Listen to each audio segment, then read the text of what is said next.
Okay, here we are. It's about, I'd say, a good 12 hours after putting on the plastic bonding material after the welding, and it's not tacky at all. It's not sticky. It's very smooth. It's plastic-like material. Um, it looks wet, but it's completely hardened, and it's ready for the last stage, which is where we are going to put flex tape on. I've secured some of the wires, and we've kind of got them in place. Did some zip tying up here, getting what we can up out of the way, and we fixed our ventilation thing with some foil tape. So now we're going to get the flex tape out, and we're going to install the flex tape over the area where the hole was. Looking really good.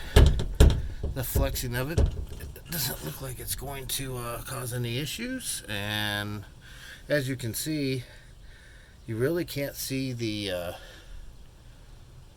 screen that was put into there, and that's exactly what you want to do, is have it completely sealed up. So we'll go to the next phase, which is going to be the flex tape, was the last piece of insurance on this deal. Alright, we've put on our first piece of flex tape. I've gotten it a little way to the back to where it goes up over around the corners in the back. And I've never used flex tape before, so it's very similar to the aluminum tape or the foil tape that we used on the ventilation, or the ventilation on the other side. So when you unroll it, it's not like regular like packing tape.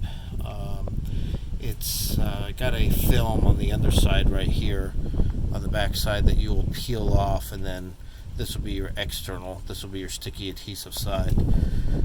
In order to get it up in there, you want to use a razor blade to cut the size that you want. I usually just put it up on here and then use a razor knife to cut it. But it went up pretty easy. I'll see if I can't capture that on the next part of this. Alright, as you can see, so you have this is the film on one side of it that you'll need to peel off to put on up into here. Okay, we have placed the flex tape on as the last layer of protection. We have slid the tank back to where these stripes are all lined up where the brackets were. And we'll start putting water in the tank. We'll see how she does. Okay, now we're at the block where we're going to start putting stuff back together. So this block here that you'll know that you had to pull out, this is what it kind of looks like. It's just a block. And where that actually goes is right up in here. The screw is going to go right through that hole. And what this block, all it does is keeps your tank from sliding